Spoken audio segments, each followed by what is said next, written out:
본문의 제목은 종말을 준비하는 성도의 태도다, 이렇게 좀 잡아봤습니다.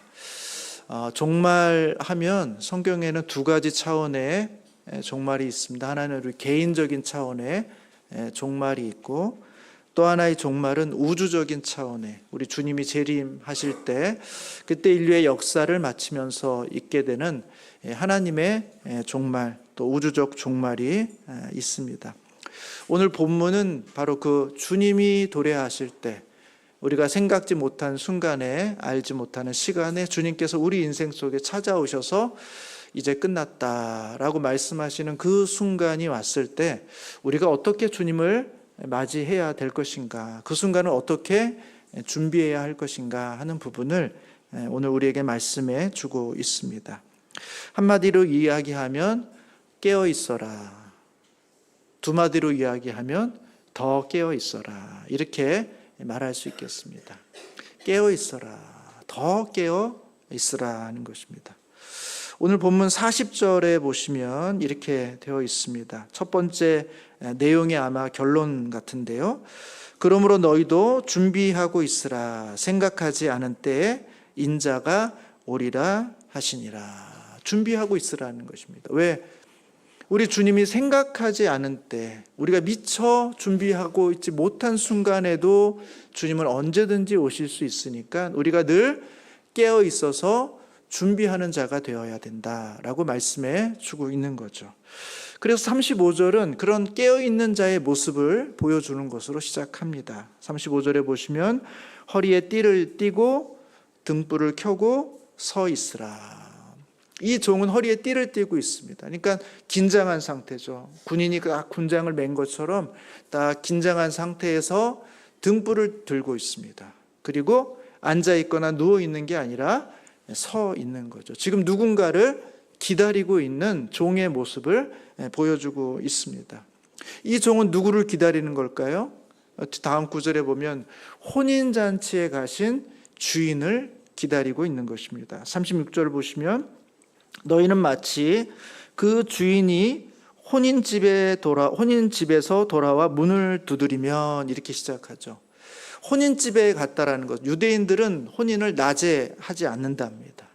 우리는 지금 낮에 결혼식하고 이제 다 식사하고 다 흩어지지만 유대인들은 밤에 혼인식을 치른다는 거예요. 그래서 혼인집에 갔다는 것은 이미 주인이 밤에 출타를 하신 겁니다. 그러니까 언제 돌아올지 알 수 없어요. 그 혼인집 분위기에 따라, 상황에 따라서 그 머무는 시간이 길어질 수도 있고 조금 짧아질 수도 있을지 모르지만 그것은 주인의 상황에 따라 달라지는 것이니까 언제 올지 알 수가 없는 것입니다.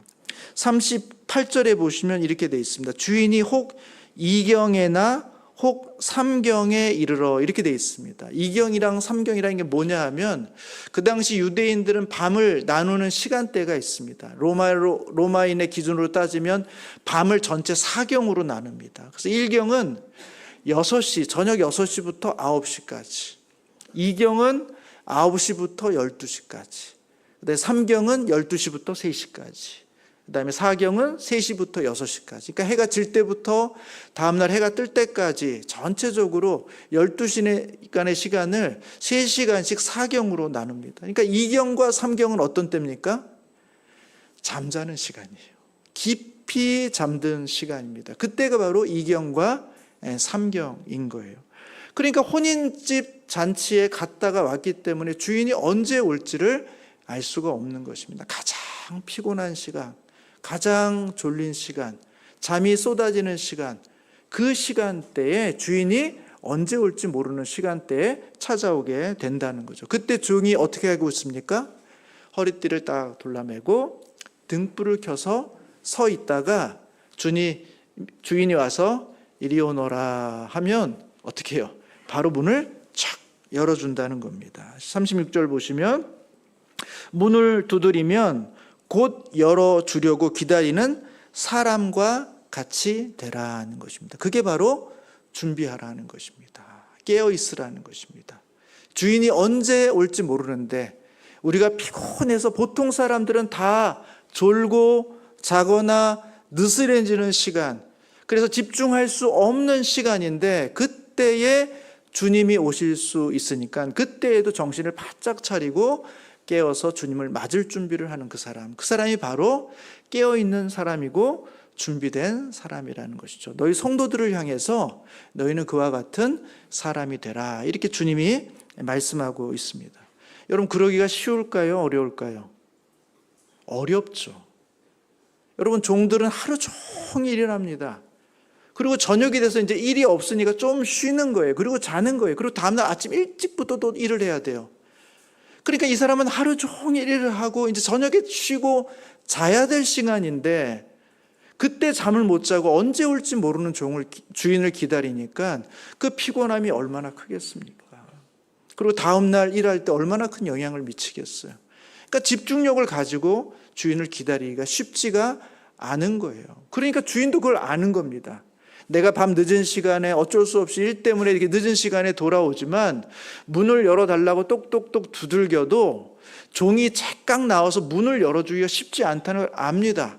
한참을 두들려야, 소리를 치고 외쳐야 그제서야 졸고 있다가 나온다라는 사실을 아는 거예요. 그런데 주인이 와서 종이 똑똑똑 두드렸을 때 마치 그 앞에서 기다린 것처럼 문을 열어줄 때, 오늘 36절에 보면 곧 열어서 주는 그 종의 모습이 되라고 이야기할 때 이 주인이 얼마나 큰 감동이 있겠습니까? 야, 이 종은 다르다.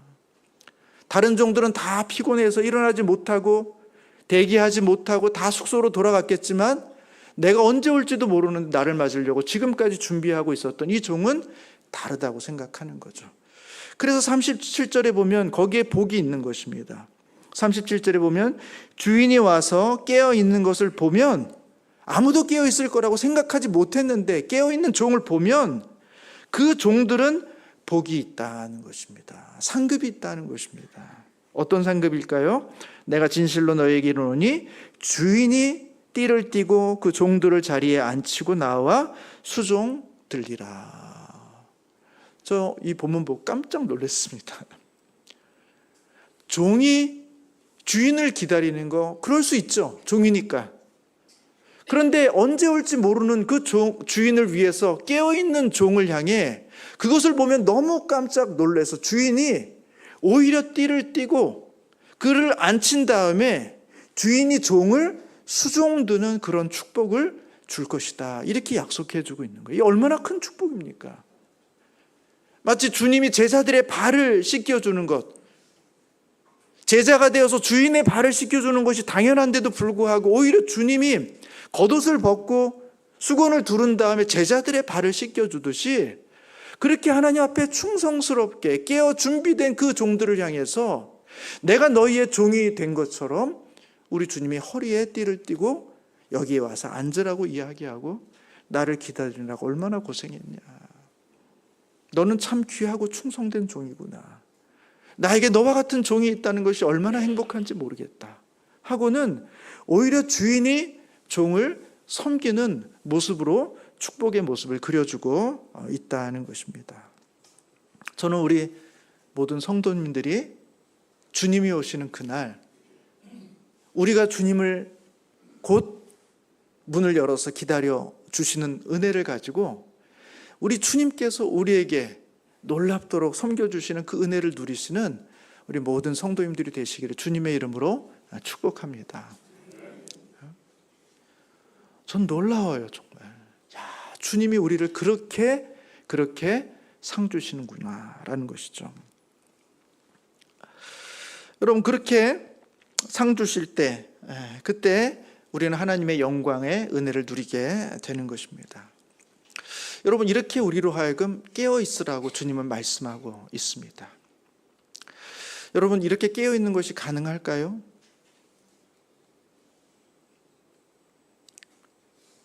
주님이 언제 오실지 모르는데, 여러분 데살로니가 전서 5장 2절과 4절 말씀을 잠깐 보겠습니다. 재미난 말씀이 있습니다.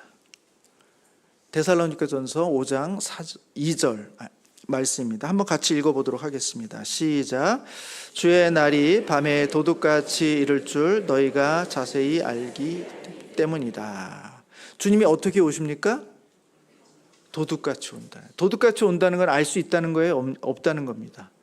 알 수 없다는 거예요. 그런데 4절에 보면 또 다르게 말씀하고 있습니다. 4절 말씀 같이 한번 읽겠습니다. 시작. 형제들아 너희는 어둠에 있지 아니하매 그날이 도둑같이 너희에게 임하지 못하리니. 자, 우리에게 도둑같이 임할 수 있습니까? 없습니까? 헷갈리십니까 이제? 뭐라고 얘기하고 있죠? 바울은 도둑같이 임할 수 없다고 얘기해요. 아까는 도둑같이 임한다고 얘기했는데 이제는 도둑같이 임할 수 없다고 얘기합니다. 무슨 차이가 있을까요? 너희가 어둠에 있지 아니하기 때문에 그렇습니다. 어둠에 있지 않다는 건 뭐예요? 무슨 신령한 계시와 신령한 지식과 정보를 가지고 있다는 얘기가 아닙니다. 우리가 깨어 있다는 거예요. 아, 하나님이 오신다. 우리 주님은 언제든지 오실 수 있다. 어쩌면 바로 다음 순간에 우리 주님은 오실 수 있다. 내가 이때까지 기다린 것을 포기하고 집에 방에 들어가서 눕는 순간 바로 주님이 또 오실 수가 있으니까 내가 그때까지 기다려야지 하고는 주님이 언제 오실지를 모르기 때문에 늘 깨어 있어서 기도하는 사람은, 깨어 있는 사람은 주님이 언제 오시든지 주님이 도적같이 임할 수가 없는 것입니다. 왜? 깨어 있기 때문에, 준비되어 있기 때문에 주님이 언제 오시든지 전혀 문제가 없다라는 것입니다. 그것이 성경이 우리 가운데 말씀해주고 있는 내용이에요. 저는 오늘 말씀을 쭉 보면서 이런 생각을 해봐요. 성도님들도 혹시 그런 생각하시는지 한번 생각해 보십시오. 늘 깨어 있었어요. 제가 늘 깨어 있다가 저도 사람인지라 피곤할 때가 있고 영적으로 느슨해질 때가 있고 조금 게을러질 때가 있죠. 그렇게 살짝 게을러지는 그 순간, 만약 그때 주님이 오시면 너무 억울하죠. 아, 지금까지 잘해왔는데 잘할 때 오시지 왜 하필이면 이렇게 연약한 순간에, 또 불리한 상황 속에서 어려움 속에 있을 때, 가장 내가 힘들고 어려운 순간에, 영적으로 깨어있지 못한 그 순간에 왜 주님 오셔가지고, 대부분의 시간에는 정말 깨어있는 삶을 살았는데 왜 이 순간에 오셔가지고 참 너무 민망하고 부끄럽게 하면 어떻게 돼? 왜 주님 그때 오시면 어떡하지? 하는 그런 긴장과 두려움이 있을 때가 있죠. 우리 성도님들은 안 그러세요? 여러분, 주님은 우리의 인생을 평가하실 때 어떤 시점을 가지고 평가하실까요? 우리의 인생 속에서 가장 미흡할 때, 우리의 인생 속에서 가장 영적으로 어려울 때, 그래서 내가 볼 때 내 성적이 가장 안 좋은 영적 성적을 갖고 있을 때, 그때 그것을 우리의 기준으로 삼아서 우리를 평가하실까요? 아니면 우리 인생 전체를 매 순간 점수를 매겨서 그 모든 점수를 다 합산해가지고 우리의 연수로 딱 나눠가지고 그래서 그 평균으로 우리 인생을 평가하실까요? 그것이 가장 공정해 보이나요? 공평해 보이나요? 저는 어느 순간 깨닫게 됐습니다.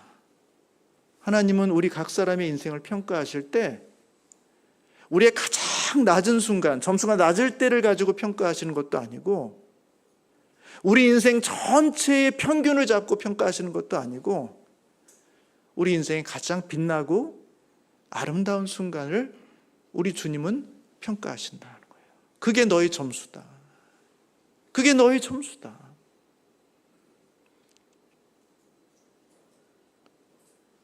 여러분, 달리기 선수, 수영 선수의 실력은 뭘로 측정하죠? 그 달리기 선수가, 수영 선수가 가지고 있는 그 기록에 가장 못한 걸 가지고 그 사람의 실력을 평가하나요? 아니죠. 그 사람이 여태까지 했던 수많은 경기의 평균을 가지고 그 사람을 평가하나요? 아닙니다. 무슨 점수로 평가하죠? 그 사람이 가장 컨디션이 좋았을 때, 그 사람이 가장 좋은 성적을 냈을 때, 어떻게 보면 그 인생에 한 번밖에 없는 그 순간이라 할지라도 가장 좋은 성적을 냈을 때 우린 그 사람의 실력을 그것으로 평가합니다. 왜 그럴까요? 우연히 반짝 좋아서 그럴까요? 아닙니다. 모든 훈련, 모든 삶의 그 결정체가 바로 거기에 나타나기 때문에 그래요. 우연히 반짝일 수가 없는 거예요. 우연히 우리의 실력이 드러날 수가 없는 겁니다. 삶의 모든 노력, 수고, 긴장, 주님 앞에서 떨림, 두려움, 이것들이 모여서 가장 빛나는 순간을 만들어냈을 때 그것이 우리의 실력이라고, 그것이 바로 너희의 신앙이라고 우리 주님은 우리의 가장 빛나는 순간을 기억하시고 그것으로 우리의 평가를 삼으신다는 생각을 저는 하게 됩니다. 사랑하는 성도 여러분, 그 믿음을 가지시고요. 지금 내가 잠깐 빛나지 못하는 순간이라고 해서 두렵고 떨릴 이유가 없습니다. 거기서 다시 오늘 본문의 말씀처럼 깨어서 기도하고 준비하면 하나님께서 우리로 하여금 다시 새롭게 하시는 은혜를 주신다라고 성경은 말씀하고 있는 것이죠. 저는 우리 모든 성도님들이 주님 오시는 그날 우리 인생의 가장 빛나는 순간으로 평가받으셔서 주님께서 너 이리 와봐라. 여기 앉아. 또 아무것도 하지 마. 내가 물도 갖다 주고 내가 밥도 갖다 주고 옆에서 너에게 서빙할 테니까 그동안 수고 많았다. 나를 기다리러 애 많이 썼다. 라고 말씀해 주시는 주님의 위로를 경험하시는 우리 모든 성도님들 되시기를 주님의 이름으로 축복합니다. 그 다음 이야기는 베드로의 질문으로부터 시작됩니다. 이렇게 말하죠. 베드로가 여짜오되 주께서 이 비유를 우리에게 하심이니까 모든 사람에게 하심이니까.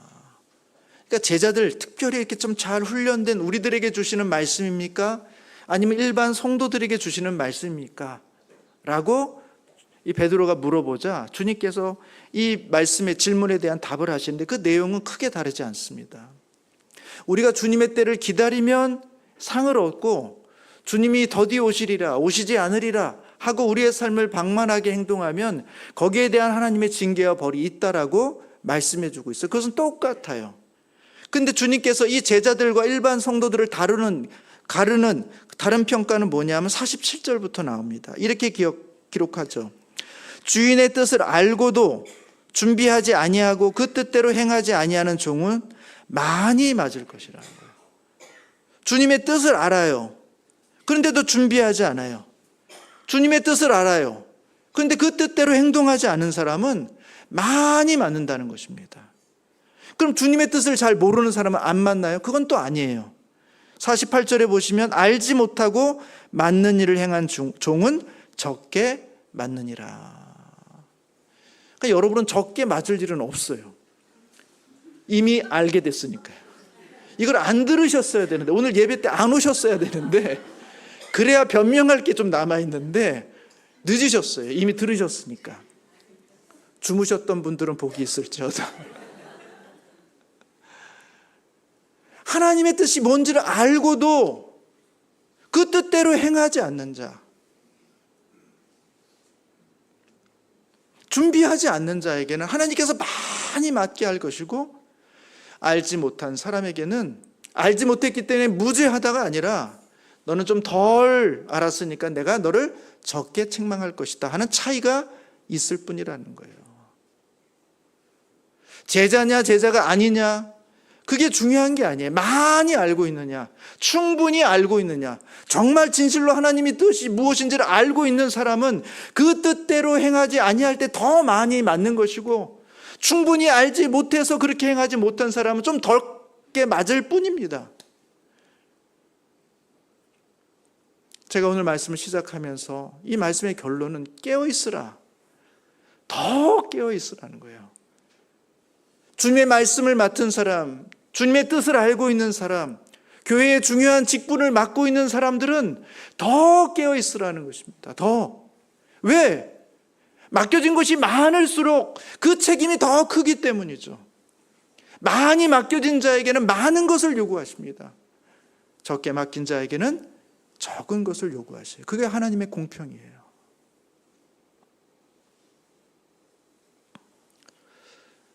우리 교회 중직자분들이 계시죠. 장로님, 권사님, 안수집사님, 우리 중직자라고 부릅니다. 이분들은 많이 맡기신 거예요. 많이. 그리고 하나님이 뜻이 무엇인지를 많이 아시는 거예요. 그렇기 때문에 우리의 무게가 더 큰 거예요. 왜? 우리에게 직분을 맡겨주셨는데, 우리에게 많은 것을 알려주셨는데, 많은 역할을 부여해 주셨는데, 알고도, 직분을 맡고도 그 일에 우리가 더 깨어있지 않으면 우리 하나님 앞에서 더 큰 책망을 받게 된다는 것입니다. 그래서 야고보 사도는 이렇게 말하는 것입니다. 너희는 가능하면 선생이 되지 않도록 해라. 너희는 가능하면 선생이 되지 않도록. 왜? 선생에게 더 많은 책임이, 더 많은 무게의 하나님의 책망이, 의무가 그들에게 있기 때문에 너는 할 수만 있다면 선생이 되지 않으려고 그렇게 애쓰라. 아니, 그런 표현보다는 선생이 되려고 너무 애쓰지 말아라. 그렇게 이야기하고 있는 것입니다. 여러분, 우리가 이제 인사추천위원회가 이제 구성이 돼서 오늘부터 이제 시작이 된대. 보니까 이제 시무장로와 또 명예권사를 이제 우리가 이제 임직하기 위한 과정을 밟습니다. 기도하셔야 돼요. 하나님, 할 수만 있다면 이 잔을 내게서 지나가게 해주십시오. 왜냐하면 이 잔을 받는 순간 그것은 무슨 명예, 무슨 사람들에게 이렇게 존경, 뭐 잠시 그런 순간이 있을 수는 있을지 모르지만 우리 주님 앞에서는 더 큰 책임, 어떤 면에서는 더 큰 책망, 거기에 그 모든 것들이 담겨져 있기 때문에 그렇습니다. 주님, 할 수만 있다면 이 잔을 내게서 지나가게 해주십시오. 내가 바라고 소망해서 얻을 수 있는, 그렇게 얻어서 유익이 될 것이 없는 그런 직분이에요. 다만 우리의 바람은 주님, 기도하신 것처럼 이 잔을 내가 받기를 원치 않지만, 그러나 주님이 뜻하시면, 주님이 원하시면, 주님이 나를 불러 세우시면 하나님, 제가 기꺼이 나아가기를 원합니다 하는 그 마음, 그게 모든 직분자들이 가져야 될 마음이라는 거예요. 그 직분을 탐하고 그 직분이 귀하고 그 직분을 통해서 내가 무엇인가를 얻으려고 하는 것, 그것은 성경적이지 않아요. 그럼에도 불구하고 주님의 몸된 교회를 위해서, 주님의 나라를 위해서 그 직분을 맡은 사람이 필요하고 그 직분에 합당한 사람이라고 주님께서 우리를 불러 세워주시면 너무나 무겁고 두렵고 떨리지만, 주님, 제가 주님의 부르심 가운데 있는 줄 알고 아멘 하면서 순종으로 그 자리로 나아가는 것입니다. 그게 바로 교회에게 맡겨진 직분의 무게인 것입니다. 사랑하는 성도 여러분, 제가 중직자에 대한 이런 무거운 책임을 말씀드렸습니다만 저는 책임만 있다고 생각하지는 않습니다. 그 직분을 맡기실 때 주님은 분명히 그 직분을 감당할 능력도 주세요. 그리고 이 교회 가운데 깊숙이 들어와서 행하시는 하나님의 역사를 볼 수 있는 그 은혜를 누리게 해주세요. 그리고 직분을 감당하는 과정 가운데 필요한 것, 교회에 대한 더 많은 애정과 사랑과 희생이 필요하기 때문에 어떤 면에서는 가정 안에서, 경제적인 안에서, 자녀들의 교육 안에서 내가 다 돌보고 챙기지 못하는 그 모든 부분들을 우리 주님을 위해서 힘쓰고 애쓸 때 우리 하나님께서 스스로 채워주시는, 우리 하나님께서 우리의 가정을 책임져 주시는 하나님의 역사, 하나님의 은혜를 저는 누릴 수 있다고 봐요. 그것은 하나님께서 특별히 주님의 부르심 앞에 순종하는 자들에게 주시는 하나님의 은혜라고 저는 생각합니다. 우리가 이 일을 위해서 함께 기도하시고 또 우리 개개인이 주님 앞에 기도함으로 나아가서 우리 가운데 귀한 일꾼이 세워지고 그분들을 통해서 우리 교회가 더욱더 든든히 세워지고 우리 주님께서 오시는 날 더 많은 심령들이 주님 앞에 깨어 있어서 등을 들고 서서 주님을 맞이함으로 우리 주님의 위로와 격려와 축복을 얻으시는 우리 모든 교회가 됐으면 좋겠다 하는 소망을 가져옵니다. 다음 주에 있는 우리 중직자 1박 수련회를 위해서 우리 성도님들 기도해 주시면 좋겠습니다. 마음을 모아서 우리 중직자들 이와 같은 무게를 가지고 주님 앞에 나아가고 힘을 얻고 위로를 얻고 주님 앞에 귀한 결단을 감당하는 시간 될 수 있도록 위해서 함께 기도해 주시면 좋겠습니다.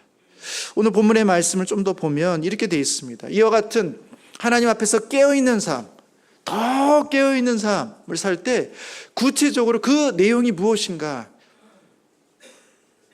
지난 시간에는 그 어리석은 부자의 이야기를 하면서 재정과 관련된 이야기를 했지만 조금 다른 측면에 우리가 깨어있는 삶은 무엇인가를 설명해 줍니다. 49절부터 보시면 이렇게 돼 있어요. 내가 불을 땅에 던지러 왔노라. 여러분, 이런 말씀, 주님께서 불을 던지러 오셨다는 거예요. 이 불이 어떤 불이겠습니까? 굉장히 무서운 불이에요. 51절에 보시면 이렇게 되어 있습니다. 내가 세상에 화평을 주려고 온 줄로 아느냐? 우리는 다 그렇게 알고 있는데 주님께서 평화의 왕으로 이 땅의 평화를 위해서 그렇게 오신 줄 알았는데 주님께서 아니라고 말씀하고 있어요. 내가 화평을 주러 온 게 아니라는 거예요. 내가 너희에게 이르노니 아니라 도리어 분쟁하게 하려 함이로다. 그러니까 마치 이 말씀만 보면 주님께서 오셔서 이 세상을 나누게 하시고 분쟁하게 하시고 하나님의 편에 선 자에겐 상을 주지만 그렇지 않은 자들에겐 불을 내려서 심판하신다는 말씀으로 들립니다. 종말과 관련된 이야기예요. 마지막 때와 관련된 이야기입니다. 주님께서 이 땅을 의도적으로 나누신다는 게 아닙니다. 주님이 오시는 순간, 주님이 말씀하시고 주님이 사역하는 순간 거기에 대한 사람들의 반응이 둘로 나누어진다는 거예요. 마치 누가복음 11장 23절의 말씀처럼 우리 주님은 함께 모으려고 하지만 너희들은 흩어버리려고 하는 것이구나. 나는 주님의 나라를 위해 힘쓰시는데 너희는 나를 반대하는 방해의 사람들이구나 하는 사람들이 있는 것처럼 예수님이 이 땅에 오심으로 세상은 둘로 갈라지는 거예요. 예수님의 편에 서는 사람들이 있고 예수님의 편과 반대되는 방향으로 가는 사람이 있어요. 양의 자리에 있는 사람이 있고 염소의 자리에 있는 사람이 있습니다. 알곡의 자리에 있는 사람이 있고 가라지의 자리에 서는 사람들이 있게 된다는 거예요. 그게 불가피한 현상이라는 것입니다. 심지어 어떻게 합니까? 가족 안에서도 52절부터 보시면 이렇게 돼 있죠. 이후부터 한 집에 5사람이 있어 분쟁하되 셋이 둘과 둘이 셋과 하리니 아버지가 아들과 아들이 아버지와 어머니가 딸과 딸과 어머니와 시어머니가 며느리와 며느리가 시어머니와 분쟁하리라. 가족 안에서조차도 그 예수를 어떻게 바라보느냐에 따라서 예수의 편에 서는 사람도 있지만 예수의 편에 서지 못하는 사람들도 있게 된다는 거예요. 우리에게 뭘 말씀하시는 겁니까? 언제든지 주님 앞에 깨어 있다는 것은 모든 순간 예수의 편에 서셔야 한다는 것입니다. 우리가 깨어 있다는 것은 하루 종일 교회에 있는 것이 아니에요. 하루 종일 기도하는 게 아닙니다. 하루 종일 말씀을 읽는 것, 그것이 깨어 있는 게 아니에요. 정말 주님 앞에 깨어 있는 것이란 우리의 삶의 모든 순간에 하나님이 원하시는 게 뭘까? 하나님이 뜻하시는 게 뭘까? 하나님은 우리에게 어떤 삶을 살기를 원하시는가? 이 사람을 대할 때, 이 사건을 대할 때, 이 일을 처리할 때 주님의 뜻이 무엇일까를 생각하면서 하나님의 뜻에 순복하기로 결정하는 것. 매 순간 매 순간 그것이 나에게 불이익이 와도, 그것이 나에게 손해가 되는 것처럼 보여도 하나님의 편에 서려고 하는 것. 그것이 바로 매 순간 주님 앞에 주님의 편에 서는 종말을 맞이하는 모든 성도들의 태도가 되어야 된다라는 것입니다. 여러분, 이 세상은 둘로 갈라져 있어요. 양극화가 너무 심각합니다. 이 세상은 남자와 여자가 서로 연합하여 하나를 이루어야 하는데 남자가 여자가 서로 갈라섰어요. 남자 편이냐 여자 편이냐 갈라섰어요. 기성세대와 MZ세대가 갈라섰어요. 자신의 부모 세대와 자신의 자녀 세대가 서로 하나가 되지를 못해요. 서로 마음을 모을 수가 없어요. 갈라져 있습니다. 보수적인 사람과 진보적인 사람이 갈라져 있어요. 이 세상에 보수만 있고 이 세상에 진보만 있으면 그것이 과연 아름다운 나라일까? 서로가 서로에게 필요한 존재인데도 불구하고 적으로 삼고 갈라져 있어요.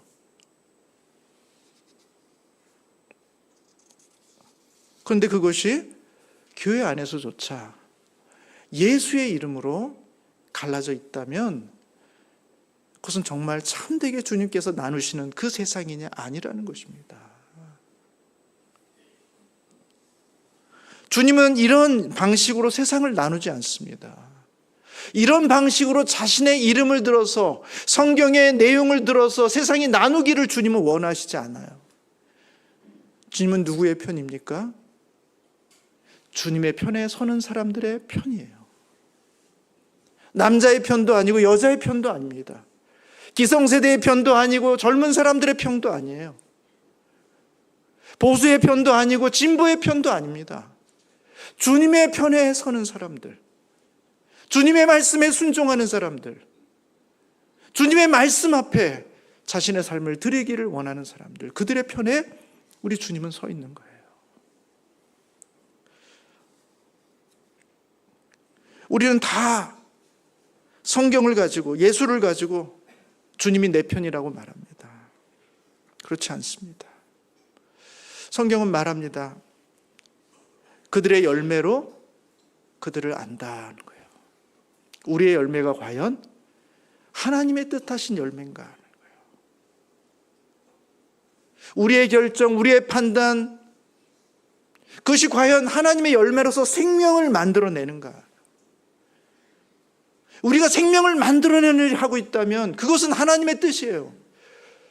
그러나 우리가 진리를 부르짖고 예수의 이름을 말하고 하나님의 이름을 말하면서도 생명을 하찮게 여기고 생명을 무시하고 사랑으로 한 마음이 되지 못하고 진리라는 이름으로, 하나님이라는 이름으로, 예수라는 이름으로 서로 나누고 찢기고 싸우는 것은 결코 하나님의 뜻에 쓸 수가 없다는 것입니다. 그것은 주님의 자리에 있지 않아요.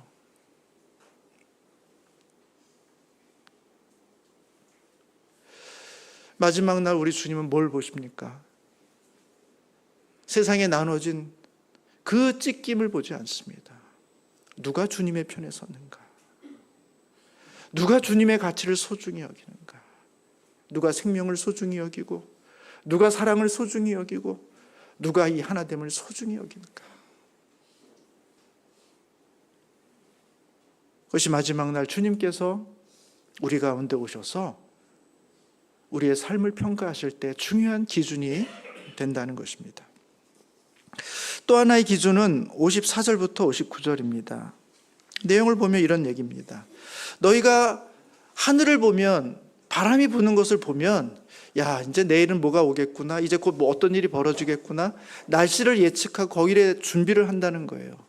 그렇게 우리는 시대를, 절기를, 바람을, 날씨를 구분할 줄 알았는데 왜 이 시대를 구별하지 못하는가요? 56절에 보시면 외식하는 자여 너희가 천지의 기상은 분간할 줄 알면서 어찌하여 이 시대는 분간하지 못하느냐? 어찌하여 옳은 것을 스스로 판단하지 아니하느냐? 내가 너를 고발하는 자와 함께 법관에게 갈 때 길에서 화해하기를 힘쓰라. 내가 너를 고소하는 자와 함께 법관에게 갈 때 길에서 화해하기를 힘쓰라는 거예요. 여러분, 법정에 서보신 적 계십니까? 없기를 바랍니다. 저도 서본 적은 없습니다. 근데 법정까지 갔다는 것, 재판까지 갔다는 건 어떤 의미죠? 그건 마지막까지 갔다는 것입니다. 갈 때까지 간 겁니다. 더 이상 화해할 수 없는. 그래서 법정에 가면 누가 이기고 누가 지는지가 결정이 돼야 돼요. 그리고 그것은 전쟁이에요. 절대로 지면 안 됩니다. 어떠한 일이 벌어져도 지면 안 되는, 싸움이 되는, 그것이 바로 법정이 되는 것이죠. 지금 너를 고발하는 자와 함께 법관에게 갈 때, 지금 마지막 최후의 순간, 이제 10분 후면 30분 후면 1시간 후면 법관에게 가서 전쟁의 어떤 결과를 듣게 되는 거예요. 그 결단, 마지막 순간이 오기 전에 제발 길에서 화해하라는 거예요. 거기까지는 가지 말라는 겁니다. 왜요? 내가 이긴 것처럼 느껴지고 내가 한 80%, 90%는 이긴 거라 하더라도 너의 나머지 20%, 10%가 너를 박살낼 것이다는 거예요. 59절에 보시면 이렇게 말하죠. 내게 이르노니 한 푼이라도 남김없이 갚지 아니하고서는 결코 거기서 나오지 못하리라. 이긴 게 아니라는 것입니다. 작은, 굳이 법 앞에 가면 드러나지 않아도 될 만한 그런 작은 수치와 부끄러움들이 법관 앞에 가면, 재판 앞에 가면 다 드러나게 된다는 거예요. 그래서 내가 재판은 이겼을지 모르지만 그 과정 속에서 얼마나 많은 아픔과 상처와 부끄러움과 수치가 내 안에서 일어나게 될 줄을 알고 거기까지는 가지 말고 가는 길에 화해하라는 것이죠. 저는 이 말을 이렇게 받아들였습니다. 전쟁을 하지 말고 정치를 하라는 것입니다. 전쟁을 일단 시작하면 승자와 패자가 나눠져요. 그리고 전쟁을 하면 승자도 엄청난 피해를 받습니다. 고통을 받습니다. 전쟁을 하는 게 아니라 전쟁의 순간이 오기 전까지 우리는 정치를 하라는 거예요. 그 정치라는 게 무슨 세상 정치라든지 부정적인 의미의 정치가 아니라 사람 관계의 정치. 내가 다 이기려고 하지 말고 일부는 좀 져주라는 것입니다. 그래서 타협할 수 있으면, 법정까지 가지 않을 수가 있으면 그렇게 하라는 거예요. 저 사람의 저 내용을 내가 다 받을 수는 없지만 일부라도 받아서, 그래서 이것이 법정까지 가지 않을 수만 있다면 조금 내가 물러서는 미덕도 보이라는 거예요. 선을 명확하게 긋지 말고 조금 선을 두리뭉실하게 거서 누가 절대적으로 이겼는지, 누가 절대적으로 패했는지 조금 모호하게, 진 사람도 변명할 거리를 만들고 이긴 사람도 완전히 이겼다고 얘기할 수 없을 만큼 서로가 서로에게 완벽한 승자와 패자가 아닌 서로 조금씩 양보하고, 지금은 이 사람이 조금 낫지만 내가 나중에 나을 것이라는 기대를 가질 수 있고, 내가 작은 면에서는 실패했지만 큰 그림 속에서는 성공할 것이라는 그런 기대를 가질 수 있도록 누구도 패자를 만들지 않는 그런 정치. 하나님 앞에서 그런 인간의 관계를 맺어가라는 것입니다. 100% 절대적으로 옳은 사람, 사람과의 관계 속에 그런 사람이 과연 존재할 수 있는가 하는 거예요. 그게 마지막 날 우리가 주님 앞에서 평가받는 우리의 삶의 태도라는 것입니다. 주님이 언제 오실지 우리는 알지 못하지만 매일매일 순간 하나님의 편에, 주님의 편에, 과연 이 결정, 이 판단이 생명을 만들어내는 것일까? 이것이 사랑의 표현일까? 이것이 우리로 하나 되게 하는 것일까? 이것을 통해서 우리는 법정까지 가지 않고 이것을 통해서 우리는 서로 화해할 수 있는, 저 사람 안에 내 공간을, 내 공간 안에 저 사람을 어느 정도는 담을 수 있는 그런 관계를 만드는 것인가? 라고 주님 앞에 물으면서 날마다 그 자리에 서시기를 힘쓰시는 우리 모든 성도님들 되시기를 주님의 이름으로 축복합니다. 기도하겠습니다.